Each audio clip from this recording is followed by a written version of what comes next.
মুদ্রা। একটা সময় ছিল যখন মাত্র 10 টাকা নিয়ে আপনি এক প্যাকেট বিস্কুট কিনতে পারতেন। কিন্তু আজ যদি আপনি 10 টাকা হাতে নিয়ে কোনো দোকানে যান, তাহলে দোকানদার হেসেই বলবে যে ভাই, দাম বাড়ছে, আর কি নেবেন। বন্ধুরা, এটা শুধু একটা উদাহরণ নয়, এটি আমাদের বাস্তবতা।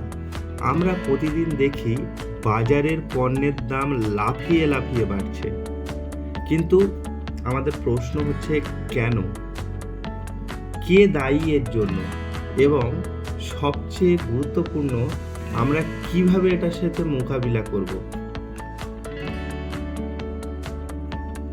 আজকে আমরা জানব মুদ্রাস্ফীতি বা ইনফ্লেশন সম্পর্কে, কিভাবে এটি আমাদের জীবন নীরবে বদলে দিচ্ছে আর কিভাবে আমরা এর বিরুদ্ধে প্রস্তুতি নিতে পারি। তো ভিডিওটি শেষ পর্যন্ত দেখতে থাকুন, কারণ আজকের আলোচনায় আপনারই ভবিষ্যতের জন্য গুরুত্বপূর্ণ কিছু তথ্য রয়েছে। ধরুন আপনি 2000 সালে 100 টাকা নিয়ে বাজারে গেলেন। আপনি কিনলেন চাল, ডাল, সবজি, আরও কিছু কিনলেন, কিন্তু তারপরেও দেখা যাচ্ছে হাতে কিছু টাকা রয়ে গেছে। কিন্তু এখন 2025 সাল, আপনি সেই 100 টাকা নিয়ে বাজারে গেলেন, কিন্তু এবার আপনি দেখলেন সেই চাল ডাল এর দাম দ্বিগুণ হয়ে গেছে। এটাই মুদ্রাস্ফীতি বা ইনফ্লেশন। এটি এমন একটা প্রক্রিয়া যেখানে সময়ের সাথে সাথে জিনিসের দাম বেড়ে যায় আর আমাদের টাকার মূল্য কমে যায়। অর্থাৎ আপনি যতই সঞ্চয় করুন, যদি মুদ্রাস্ফীতির হার বেড়ে যায়, তাহলে আপনার সঞ্চয়ের প্রকৃত মূল্য কমতে থাকবে। কিন্তু বন্ধুরা, মুদ্রাস্ফীতির এই খেলা এত সহজ নয়। এর পেছনে অনেক কারণ আছে, অনেক রহস্য আছে, যা আমরা এখনই উন্মোচন করব। আপনি কি জানেন আপনার টাকা কিভাবে নিজের মূল্য হারায়? এর কয়েকটি গুরুত্বপূর্ণ কারণ রয়েছে। বাজারে অতিরিক্ত টাকা আসা। যখন সরকার বেশি পরিমাণে টাকা ছাপায়, তখন বাজারে টাকার প্রবাহ বেড়ে যায়, ফলে মানুষের হাতে বেশি টাকা আসে, কিন্তু পণ্য সেবা সেই হারে বাড়ে না। তখন স্বাভাবিকভাবেই দাম বাড়তে থাকে।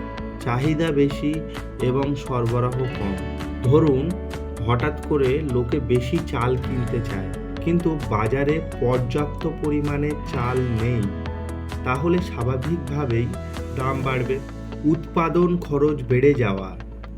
যদি তেলের দাম বাড়ে, তাহলে পরিবহন খরচ বাড়বে, ফলে বাজারে সব কিছুর দাম বাড়বে। এটা যেমন এক ধরনের ডোমিনো এফেক্ট। এটার দাম বাড়লে অন্য সব কিছুর দাম বেড়ে যায়। মুদ্রাস্ফীতির ছোবল কাকে বেশি আঘাত করে জানেন? একজন চাকরিজীবী, যার বেতন বাড়ে ধীরে ধীরে, কিন্তু বাজারের দাম বাড়ে দ্রুত। একজন গৃহিণী, যিনি প্রতিদিন হিসাব কষে বাজারে যান, কিন্তু দেখেন আগের বাজেট আর টিকছে না। একজন অবসরপ্রাপ্ত ব্যক্তি, যিনি সারা জীবন সঞ্চয় করেছেন, কিন্তু এখন দেখছেন সেই টাকার মূল্য অনেক কমে গেছে। কিন্তু বন্ধুরা, হতাশ হওয়ার কিছুই নেই। আমাদের হাতে কিছু শক্তিশালী অস্ত্র আছে, যার সাহায্যে আমরা মুদ্রাস্ফীতির বিরুদ্ধে লড়াই করতে পারি। তার মধ্যে প্রথমেই আমরা রাখবো সঠিক বিনিয়োগ করুন। টাকা শুধু ব্যাংকে রেখে দিলে চলবে না, এমন জায়গায় বিনিয়োগ করুন যা মুদ্রাস্ফীতির চেয়ে বেশি লাভ দিতে পারে। 2 নম্বরে আমরা দেখব আপনার আয় এবং ব্যয়ের মধ্যে ভারসাম্য আনুন। প্রয়োজনীয় খরচ কমান, দক্ষতা বাড়ান। 3 নম্বরে দেখব দক্ষতা বাড়ান। নিজের দক্ষতা বাড়িয়ে বেশি উপার্জনের জন্য সুযোগ তৈরি করুন, যাতে আপনার আয় বাজারের দামের বৃদ্ধির সাথে তাল মিলিয়ে বাড়ে। এবং সবচেয়ে গুরুত্বপূর্ণ, বাজারের গতিবিধি বোঝার চেষ্টা করুন।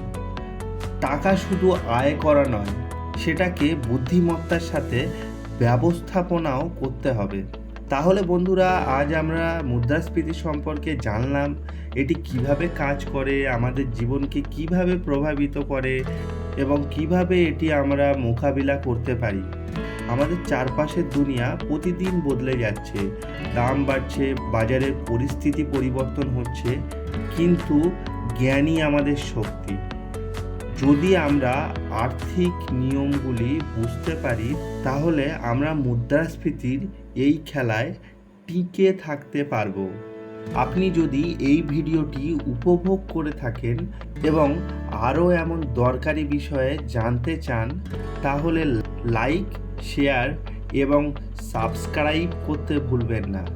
কমেন্টে জানান আপনার এলাকার বাজারে সবচেয়ে বেশি কোন জিনিসের দাম বাড়ছে। আমরা দেখা করব পরবর্তী ভিডিওতে নতুন একটি গুরুত্বপূর্ণ বিষয় নিয়ে।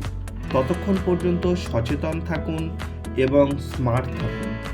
ধন্যবাদ। দেখা হবে খুবই শীঘ্রই।